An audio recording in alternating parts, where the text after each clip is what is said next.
పెళ్ళైనా పండగైనా వేడుక ఏదైనా పట్టుచీరల ప్రత్యేక వేదిక వారాహి సిల్క్స్. నమస్తే, వెల్కమ్ టు సుమన్ టీవీ. నేను పద్మిని. ప్రస్తుతంతో పాటు ప్రముఖ ఆధ్యాత్మికవేత్త, వాస్తు జ్యోతిష పండితులు, లలిత ఉపాసకులు, వాస్తు జ్యోతిష శిక్షణ నిపుణులు బ్రహ్మశ్రీ నానాజీ పట్నాయక్ గారు మనతో పాటు ఉన్నారు. మాట్లాడదాం సార్. నమస్తే సార్. శ్రీమాత్రే నమః. సార్, శ్రావణ మాసం మొదలు కాబోతోంది. రేపు ఆగస్ట్ 13వ తారీఖు నుంచి కూడా శ్రావణ మాసం మొదలవుతుంది. సూర్యుడు కూడా 17వ తారీఖు సింహరాశిలోకి ఎంట్రీ ఇస్తున్నాడు. ఇన్నర్ ప్లానెట్స్ ని బేస్ చేసుకుని రాశి ఫలితాలు మనం చూసుకోవచ్చు కదా సార్, మాస ఫలితాలకి. సో ఈ శ్రావణ మాసం అంతా కూడా ద్వాదశ రాశులకి ఎలా ఉంటుందో ఒకసారి మీ ద్వారా తెలుసుకోవాలనుకుంటున్నాను. ఫస్ట్ ఆఫ్ ఆల్ గ్రహస్థితి చూసుకుంటే మీనంలో వక్రించేసని, కుంభంలో రాహు, మిథునంలో కుజుడు, కర్కాటక రాశిలో రవి బుధ గురువులు ఉన్నారు. ఈ బుధుడు 23వ తేదీ సింహంలోకి ఎంటర్ అవుతున్నాడు. రవి 17వ తేదీకి సింహంలోకి ఎంటర్ అవుతున్నాడు. ఇక ఈ శుక్రుడు అయితే నెలంతా కూడా మనకి ఇక్కడే ఉంటాడు. కాకపోతే 15 డేస్ ఉంటాడు. శ్రావణ మాసం 15 డేస్ ఉంది. దాని తర్వాత తొల్లోకి ఓన్ హౌస్ లోకి వెళ్తాడు. కన్యలో ఉంటే నీచస్థానం అండి. నీచస్థానం ప్లస్ దాంతోపాటు కుజుడు దృష్టి కూడా ఉంది. దీనివల్ల ఏంటంటే దేశకాల పరిస్థితుల్లో స్త్రీల మీద అఘాయిత్యాలు కూడా జరుగుతాయి. కొంచెం వాహనం మీద వెళ్ళేటప్పుడు జాగ్రత్తగా వెళ్తూ ఉండాలి. శుక్రుడు నీచ కదా, శుక్రుడు వాహనాలకు కారకుడు, స్త్రీలకు కారకుడు. కొన్ని గొడవలు అవుతాయి, మళ్ళీ నార్మల్ అవుతాయి. ఇట్లాంటివన్నీ కూడా ఉంటాయి. ముఖ్యంగా అప్పుడే కాదు, ఆగస్ట్ ఫస్ట్ వీక్ లోనే జరుగుతాయి ఇవన్నీ కూడా. కాస్త జాగ్రత్తగా ఉండాలి. మరి మిథున, కర్కాటక రాశి ఇరు రాశులకి ఎలా ఉంటుంది సార్ ఈ శ్రావణ మాసం అంతా కూడా? తప్పకుండా అండి.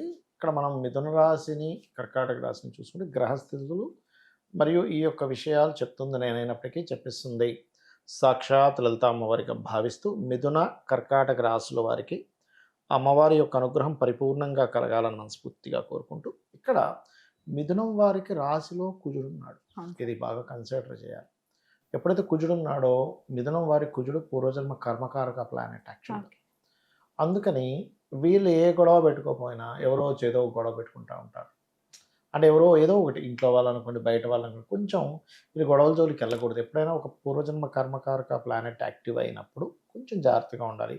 ఈ బ్యాక్ పెయిన్స్ ఉన్నటువంటి వారు వీళ్ళు కొంచెం కేర్ తీసుకోవాలి. అంటే ఒక్కోసారి కొంతమంది చూడండి తలగడ ఎత్తి పెట్టుకుని ఉంటారు.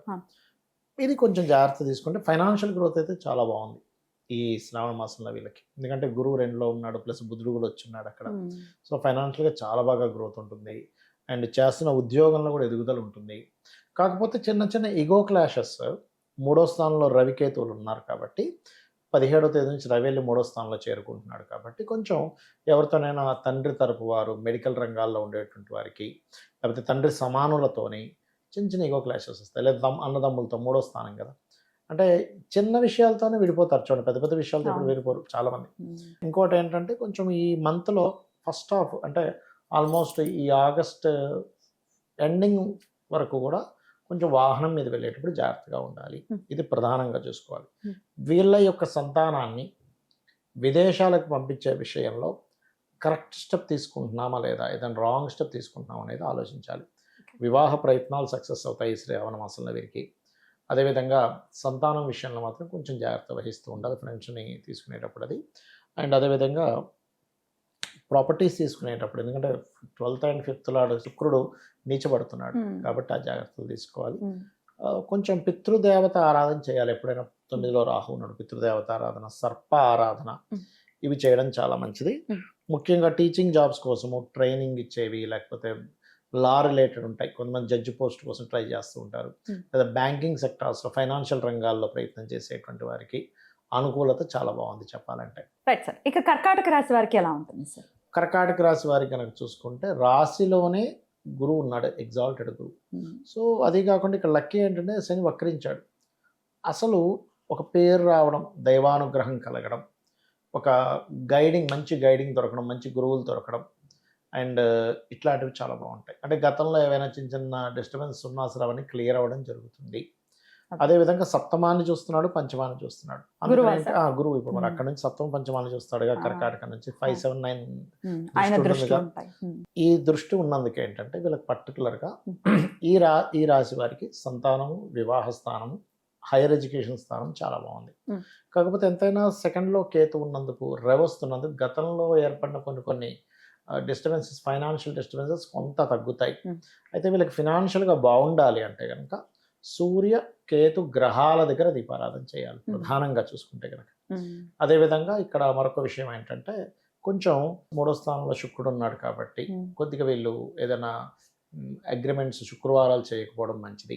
అయితే ఇక్కడ అమ్మడానికి బాగుంది కొనడం కంటే కూడా కర్కాటకం వారికి, ఎందుకంటే మూడులో చతుర్థాధిపతి వ్యయంలో ఉన్నాడు కదా, అక్కడి నుంచి ఆస్థానం నుంచి, కాబట్టి అది బాగుంది. సంతానాన్ని విదేశాలకు పంపించే ఏర్పాటు ఏదైతే ఉంటుందో ఖచ్చితంగా ఫలిస్తుంది. చెప్పాలంటే కొంచెం ఇష్టపడిన వారిని వివాహం చేసుకుంటారు. ఆ వివాహ ప్రయత్నాల్లో కొన్ని ఘర్షణలు, కొంత బంధువర్గం వాళ్ళు వ్యతిరేకించడం, ఇట్లాంటివి కొన్ని జరుగుతాయి. ఎందుకంటే పంచమాధిపతి వ్యయంలో ఉన్నాడు, బుధరాశుల్లో ఉన్నాడు. కాకపోతే సప్తమం మీద గురువు దృష్టి ఉంది కదా, ఇది ఇస్తుంది.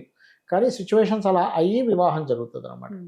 అదొకటి. కొంచెం వాటర్ ప్లేసెస్కి వెళ్ళినప్పుడు, అందులో ముఖ్యంగా వాటర్ ప్లేసెస్కి కొన్ని ట్రెక్కింగ్ లాగా వెళ్తూ ఉంటారు, అటువంటివి చేసేటప్పుడు కొద్దిగా జాగ్రత్త వహిస్తూ ఉండాలి. ఉద్యోగంలో ముఖ్యంగా మార్కెటింగ్ రంగాల్లో ఉండేటువంటి వారికి మార్పు అనేటువంటిది బలంగా చూపిస్తుంది వీరికి.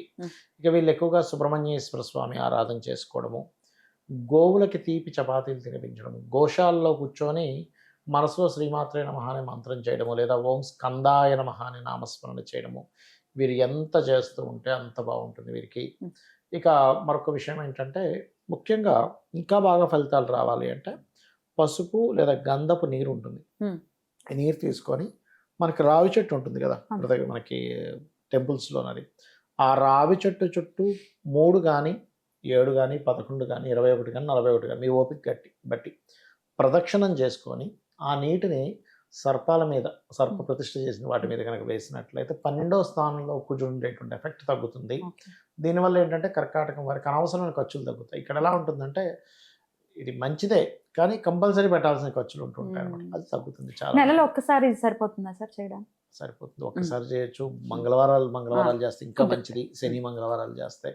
దీనివల్ల ఏంటంటే వివాహం ఎవరైతే ఇష్టపడదాం చేసుకుంటారో వాటిల్లో ఉండే ఇబ్బందులు కూడా తగ్గుతాయి వీరికి. అద్భుతం. ఎటకెలకు ఈ ఇరు రాశులకి కూడా ఈ నెలలు చాలా బాగుండాలని మనస్ఫూర్తిగా కోరుకుంటూ చాలా అద్భుతంగా తెలియజేశారు సార్, కృతజ్ఞతలు. ఇక నెక్స్ట్ వీడియోలో సింహ కన్యా రాశుల గురించి తెలుసుకుందాం. థ్యాంక్ యూ సార్, నమస్తే. శ్రీమాత్రే నమః.